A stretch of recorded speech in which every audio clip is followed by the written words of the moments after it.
hitch here, the 2 5/8 inch ball, so if you have a 2-inch ball, that will not work.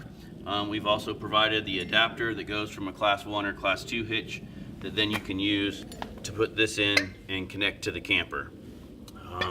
The camper has a 7-pin connector, includes electric brakes. If your vehicle has electric brakes on it and a controller to use them, it'll work just fine. If not, we've got an adapter to go from the 7-pin to a 4-pin on your regular car. You won't have electric brakes, but they're really not needed. It only weighs about 1,200 pounds. In addition to that, we've got this ball lock right here. So when you do unhook your camper, you get it all leveled with your leveling blocks, which we'll send you a short video of exactly how to get those to work so you have your camper level. Place this lock on there. We're providing you with a key, so that way if you're going hiking or whatever and your vehicle's not attached to the car, the camper will still be there whenever you get back. The only other two things in connecting it, once you have your vehicle hooked up to the ball, you need to make sure you pull this pin and slide this jack down so that it's not hanging down out of the way while you drive down the road. And then lastly, once you're all hooked up, there's a battery cutoff switch right here that's in the on and off position for charging the battery that runs all of your lights and everything while you're parked in your campsite.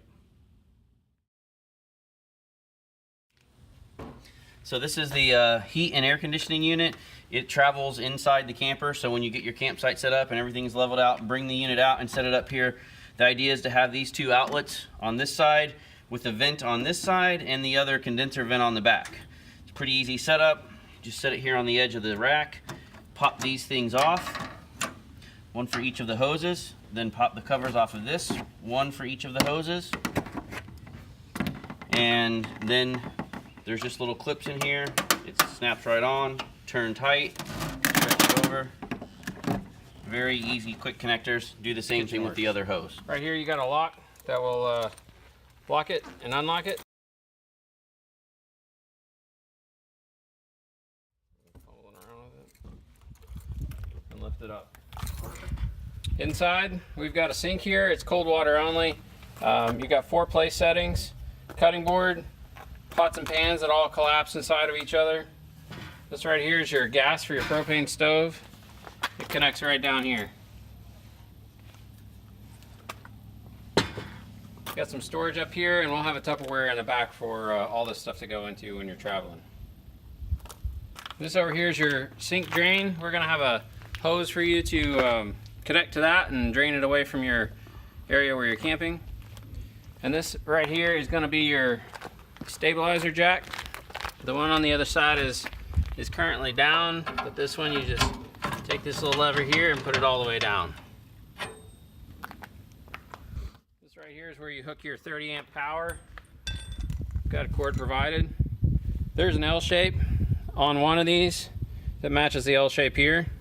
You just match those up, stick it on, turn it, and then spin this on until it's tightened all the way down.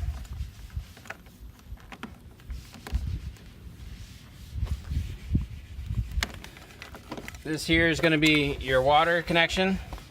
So you're going to take your city water hose. We're going to give you a white hose that's drinking water safe. You're going to put it here. You're going to connect it over to your water post. This guy right here is a little bit of a shower. All right, just want to briefly show you the inside of the little guy here. You've got your overhead storage with a pass-through to the back galley. You got a little mirror there, another overhead storage on that side. You've got some charging and electrical here. And then you've got a stereo here, as well as a DVD, CD player. At this time we don't have a TV in here, so DVD player is not really going to help you out too much. Up here above, you've got your speakers. You've got a carbon monoxide alarm, as well as a smoke alarm on the other side, and a Fantastic fan up here. In order to operate the Fantastic fan, you just need to open it up. There's also a lock here. Make sure it's not locked before you open it up, and then turn it on. That's how that works.